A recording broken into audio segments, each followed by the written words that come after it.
충격적인 일이 벌어졌습니다. 유럽 기술의 상징이라 불리던 덴마크의 한 해양 엔지니어가 한국에서 완전히 다른 사람이 되어 돌아왔습니다. 그는 평생 유럽의 조선 기술만을 신봉하며 살아온 인물이었습니다. 조선업 가문의 3대째, 덴마크 최고 조선회사의 수석 엔지니어, 그리고 전 세계 대형 선박 설계 분야에서 누구보다 냉정하고 완벽주의적이던 기술자였죠. 그런 그가 어느 날 내 인생을 바꾼 건 한국이었다라고 말하며 울먹였습니다. 처음엔 단순한 출장이라고 생각했던 여정. 그러나 그 여정 속에는 상상도 못했던 충격과 좌절, 그리고 기적 같은 반전이 숨어 있었습니다. 한때는 믿을 수 없다며 눈을 부릅뜨고 부정하던 그가 이제는 모든 후배 엔지니어들에게 한국에 가서 배워라라고 당당히 말합니다. 도대체 한국에서 무슨 일이 있었던 걸까요? 그를 그렇게까지 바꾸게 만든 건 과연 무엇이었을까요? 그리고 그가 완성한 세계 최대의 배는 단순한 철강 덩어리가 아닌 어떤 의미를 담고 있는 걸까요? 이 이야기를 듣게 된다면 여러분도 다시는 한국을 가볍게 보지 못하게 될 것입니다. 지금부터 한 외국인의 눈을 통해 드러난 한국의 진짜 힘을 확인해 보시죠. 잠깐 1초밖에 걸리지 않는 좋아요 버튼 한 번만 눌러주세요. 여러분의 구독과 좋아요는 영상 제작에 큰 힘이 됩니다. 정말 이게 현실입니까? 2013년 봄 머스크 본사의 회의실에 앉아 저는 믿을 수 없는 말을 들었습니다. 한국이라는 나라에서 세계 최대 규모의 컨테이너선을 만들고 있다는 사실이었습니다. 라스, 이번엔 당신이 직접 가줘야겠어. 24,000TEU급 컨테이너선, 울산 현대중공업에서 건조 중이야. 사장님인 쇠렌스코우는 담담하게 말씀하셨지만 저로서는 도저히 납득이 가지 않았습니다. 25년간 유럽 조선업계의 중심에서 설계와 검증을 해온 저에게 한국은 여전히 조립만 잘하는 아시아의 모방업체 정도로 인식되어 있었으니까요. 사장님, 정말 괜찮으시겠습니까?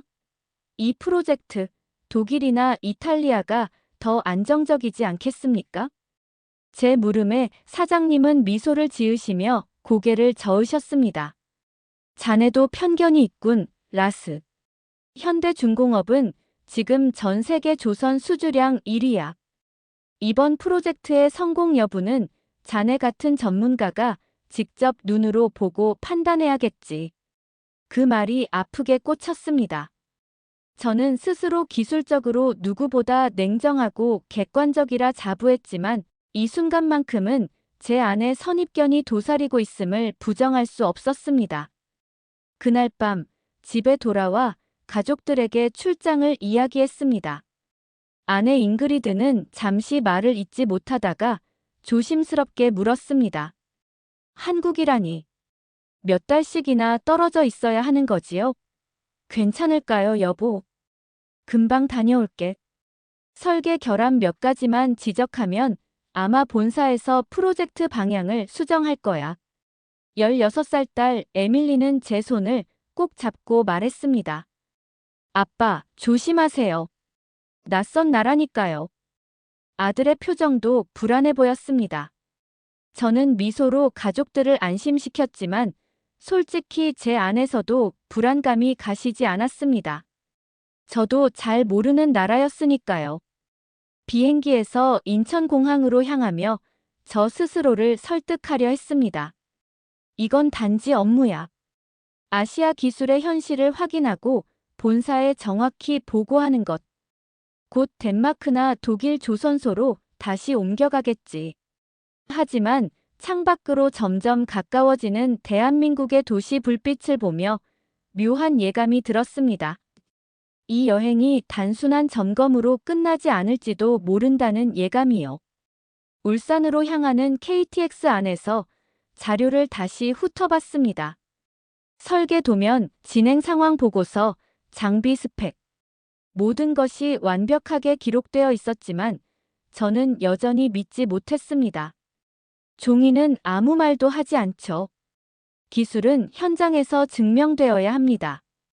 울산역에 도착했을 때 현대중공업 측에서 김철수라는 설계팀장이 마중 나와 있었습니다. 단정한 정장 차림에 또렷한 영어로 인사하던 그는 제 예상과는 달랐습니다. 미켈센 씨, 먼 길 오시느라 고생 많으셨습니다.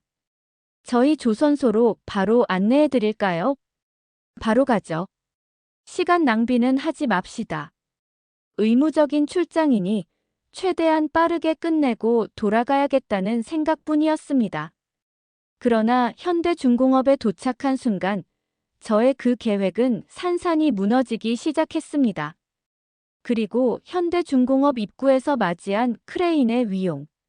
이곳이 한국이라는 사실이 믿기지 않을 정도였습니다. 조선소 안으로 들어서자 저는 무언가에 짓눌리는 기분을 느꼈습니다.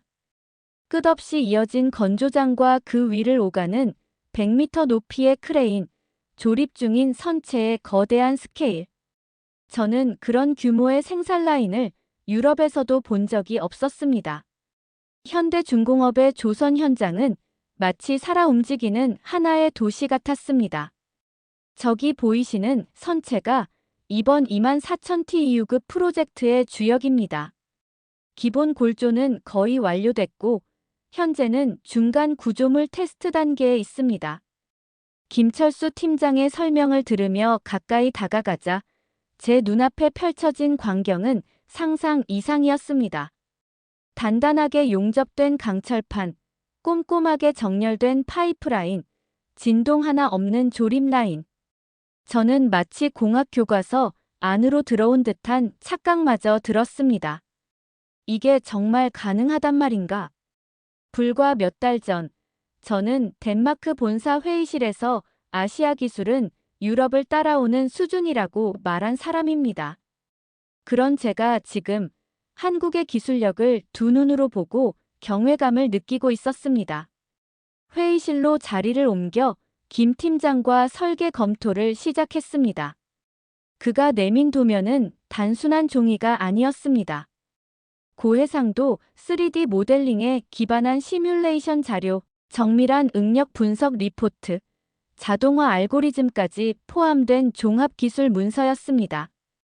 이건 유럽에서도 보기 힘든 수준입니다.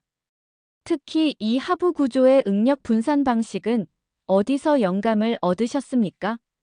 저희 연구팀이 직접 개발한 방식입니다. 2010년부터 3년간 연구 끝에 얻은 결과지요. 실제 해상 실험도 거쳤습니다.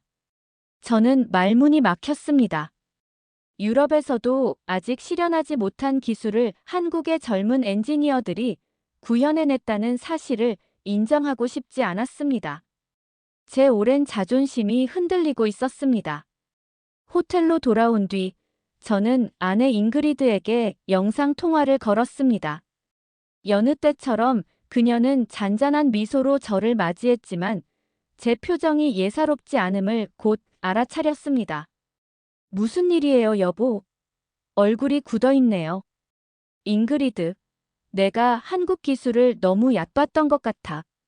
내가 본 그 어떤 유럽 조선소보다도 앞서 있어. 이 사람들 진짜야. 그녀는 잠시 멈칫하더니 조심스럽게 말했습니다. 여보, 당신이 그렇게 말하는 건 정말 놀라운 일이에요. 당신이 유럽 기술 외에 무언가를 인정하는 건 드문 일이잖아요. 그 말에 저는 스스로 놀랐습니다. 그동안 얼마나 많은 나라에서 조선 프로젝트를 맡아왔고 얼마나 많은 기술자들을 만나왔던가.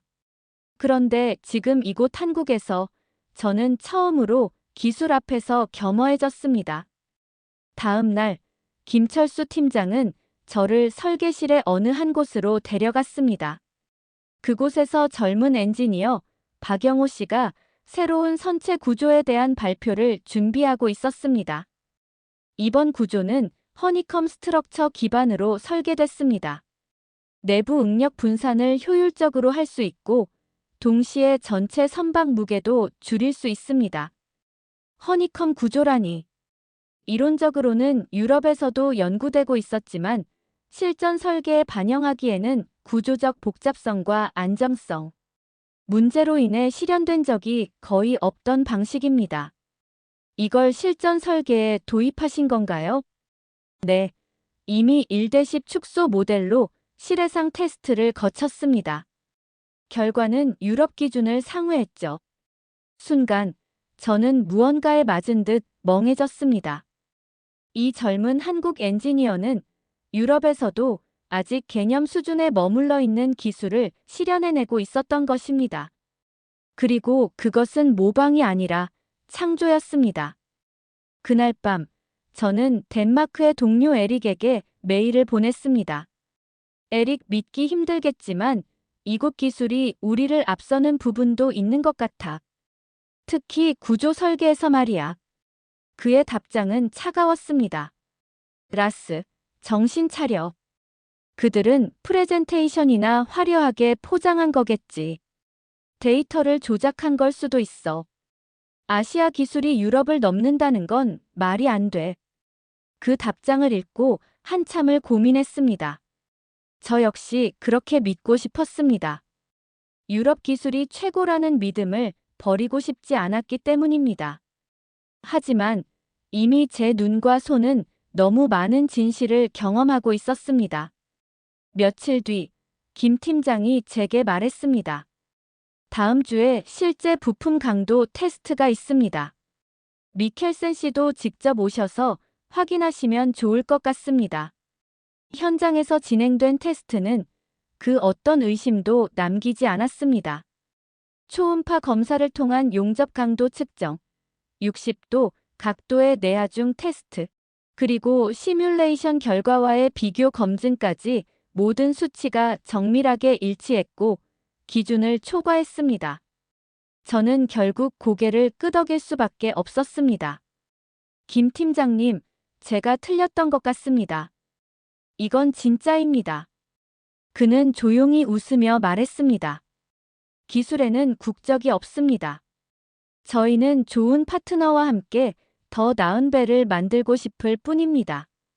그 말은 제 가슴속 깊은 곳에 박혔습니다. 저는 그날 처음으로 한국이라는 나라에 경외심을 느꼈습니다. 그리고 동시에 제 안의 오만함을 내려놓기 시작했습니다. 2015년 여름, 울산은 무더운 습기와 열기로 숨이 막힐 정도였습니다. 어느 날 설계실에서 비상 상황이 발생했습니다. 김철수 팀장에게서 긴급 호출을 받고 달려간 회의실, 거기엔 초조한 얼굴의 팀원들과 자료가 빽빽하게 채워진 화이트보드가 있었습니다. 무슨 일입니까? 미켈센 씨, 선체 중앙부 응력 분포에 이상이 발견됐습니다. 기존 구조로는 실제 항해 중 특정 해류 조건에서 파손 위험이 있다는 분석이 나왔습니다. 그 순간 제 머릿속은 복잡해졌습니다. 이 문제는 단순한 설계 오류가 아니었습니다. 선체 구조 자체를 재검토해야 하는 심각한 사안이었고 이미 제작이 절반 가까이 진행된 시점이었습니다. 덴마크 본사에 이 상황을 보고하자 곧바로 강경한 반응이 돌아왔습니다. 프로젝트 중단을 검토하겠습니다. 한국 측 기술 신뢰성에 심각한 의문이 생겼습니다. 라스, 현장 정리 방안을 준비하십시오. 그 통보를 받고 저는 깊은 한숨을 내쉬었습니다. 역시, 라는 생각이 스쳤습니다. 아무리 정교하고 정성껏 준비된 기술이라 해도 이런 중대한 결함이 발생하면 프로젝트는 신뢰를 잃게 마련입니다. 본사 입장도 이해됐습니다. 김철수 팀장에게 사실 그대로 전했습니다. 본사에서는 프로젝트 중단을 심각하게 고려하고 있습니다. 신뢰에 균열이 생겼다고 판단한 것 같습니다. 그의 눈동자가 흔들렸습니다. 그러나 당황하지 않고 조용히 고개를 끄덕였습니다. 그럴 줄 알았습니다. 하지만 미켈센 씨, 저희는 아직 끝나지 않았습니다. 이 문제, 저희와 함께 해결해 주십시오. 그 말은 제게 두 번째 충격이었습니다. 보통의 상황이라면 책임 회피부터 할 법한 위기였지만 그는 한 발 더 나아가 함께 해결하자고 말했습니다. 저 역시 혼란스러웠지만 그 진심 어린 눈빛을 외면할 수 없었습니다. 며칠 후 팀원 중 한 명인 젊은 엔지니어 박영호가 저를 찾아왔습니다. 미켈센 씨, 허니컴 구조를 다중층 구조로 전환하면 응력 집중을 분산할 수 있을 것 같습니다. 아이디어 수준이지만 시뮬레이션 돌려보겠습니다. 처음에는 고개를 갸웃했지만 그의 제안은 매우 혁신적이었습니다.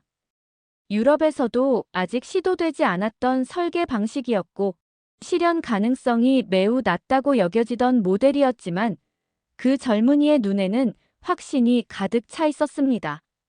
그 순간 저도 마음이 움직이기 시작했습니다. 해보자. 만약 가능하다면 이건 새로운 역사가 될지도 몰라. 이후 3개월, 저와 김철수 팀장, 박영호 엔지니어를 중심으로 한 공동개발팀은 말 그대로 밤낮을 가리지 않고 작업에 몰두했습니다. 주말도 공휴일도 없이 설계 수정, 구조 검토, 시뮬레이션, 반복, 실물 모델 제작과 실험까지 모든 과정을 직접 챙겼습니다. 팀원들은 지쳐 있었지만 그 누구도 포기하지 않았습니다. 한국 기술자들의 특유의 근성과 끈기가 저를 감동시켰습니다. 어느 날 새벽 2시 사무실에 남아 도면을 검토하고 있던 저에게 김철수 팀장이 컵라면 하나를 건넸습니다. 미켈센 씨, 라면 드셔보셨어요? 이 시간엔 이게 최고입니다. 그 라면은 솔직히 너무 매웠습니다. 하지만 어쩐지 그 짠맛과 매운맛이 이 사람들과 함께 싸우고 있다는 느낌을 들게 해주었습니다. 고마움이 묻어나는 한 그릇이었습니다. 그날 밤, 저는 잉그리드에게 편지를 보냈습니다. 영상통화도 아니고 메일도 아닌 손글씨로 된 진짜 편지였습니다. 잉그리드, 나는 지금 내가 평생 꿈꿔온 진짜 기술자가 된 느낌이야. 이곳에서 나는 설계뿐만이 아니라 사람들과 마음을 나누는 법을 배우고 있어. 이들은 나에게 가족 같은 존재가 되어가고 있어. 아시아 기술을 얕봤던 내가 부끄러워. 이 사람들, 정말 열정 그 자체야. 그리고 마침내 수정된 구조의 마지막 테스트가 이뤄졌습니다. 고강도 내하중 시험을 통과한 구조는 유럽 기준을 상회하는 수치를 기록했고 마지막 남은 안전성 분석도 합격점을 받았습니다. 그 순간 사무실에 있던 모든 팀원들은 일제히 자리에서 일어나 박수를 쳤습니다. 박영호 엔지니어는 울먹였고 김철수 팀장은 말없이 제 손을 꼭 잡았습니다. 미켈센 씨, 우리가 해냈습니다. 이 배는 단순한 기술의 산물이 아닙니다. 우리의 신뢰와 협력이 만들어낸 기적입니다. 그 말에 저는 눈물을 참을 수 없었습니다. 그렇게 벅찬 감정을 느껴본 건 제 생애 처음이었습니다. 유럽 기술자라는 자부심을 내려놓고 한 명의 인간으로서 이들과 어깨를 나란히 했다는 것이 얼마나 값진 경험인지 깨달았습니다. 며칠 뒤 덴마크 본사로 보낸 보고서 마지막 문장은 이렇습니다. 한국은 더 이상 단순한 생산기지가 아닙니다. 이들은 기술의 미래이며 우리는 그들과 함께 나아가야 합니다. 그때부터 저는 한국을 기술의 동반자로 보기 시작했습니다. 그리고 저 스스로도 변했습니다. 더 이상 누가 우월한가를 따지는 기술자가 아니라 함께 더 나은 것을 만드는 엔지니어가 되었습니다. 2017년 9월 16일 울산 현대중공업 진수식.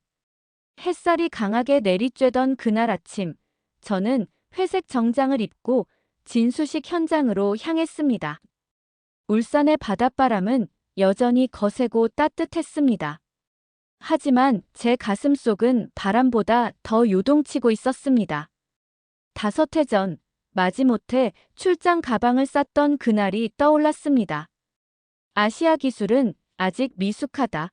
모방을 반복하는 생산기지에 불과하다고 믿었던 제가 지금은 이 거대한 선박 앞에 서 있습니다.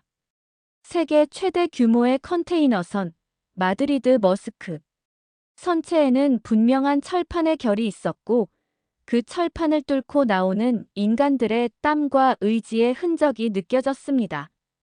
누군가에겐 단지 400m의 강철일지 모르겠지만 제겐 수천 개의 기억과 감정이 덧이 펴진 생명체 같았습니다.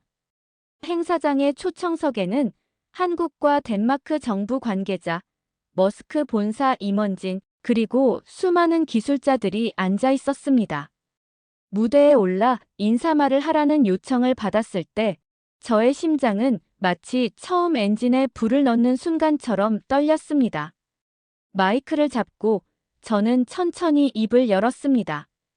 저는 2013년 이곳 한국에 처음 왔습니다.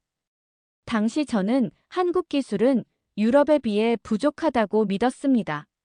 사실은 인정하고 싶지 않았던 것이지요. 하지만 5년이 지난 지금 저는 이 자리에 서 있습니다.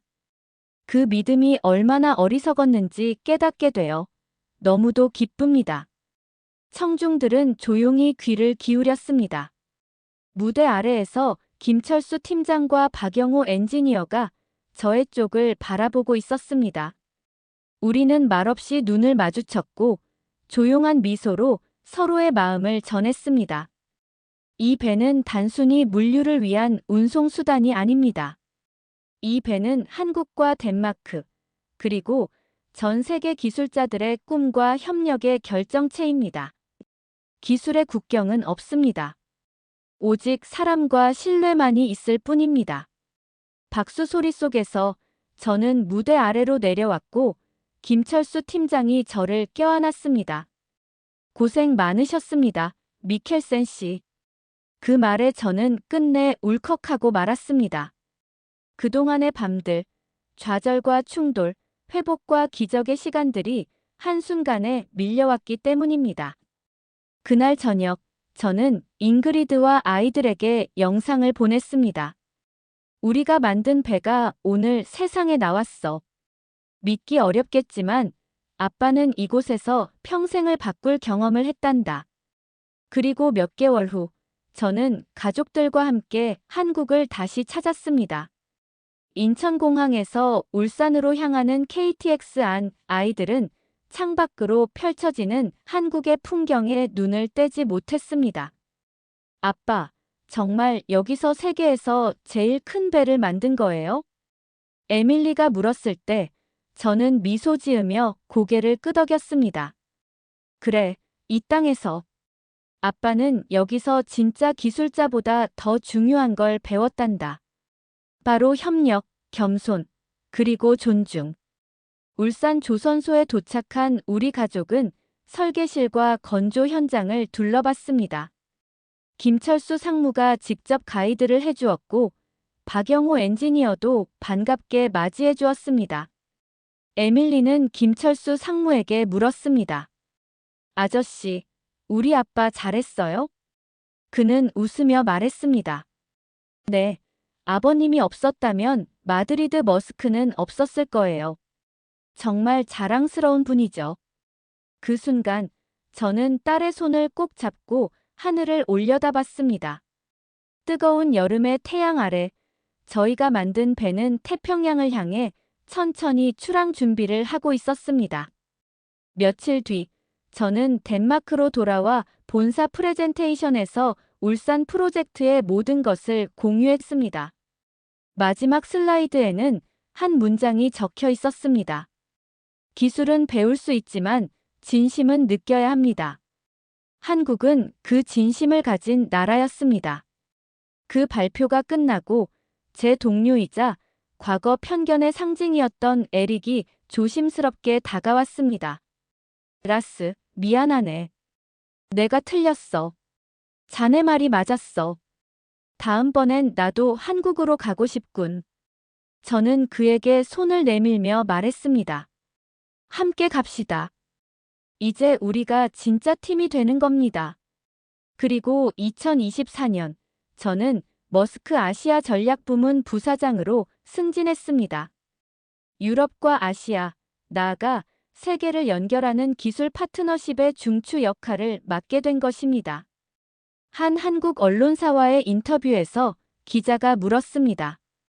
미켈센 부사장님, 이 모든 여정을 한 문장으로 표현하신다면요? 잠시 생각한 뒤 저는 이렇게 답했습니다. 저는 한국에서 배를 만든 것이 아니라 함께 성장하는 법을 배웠습니다.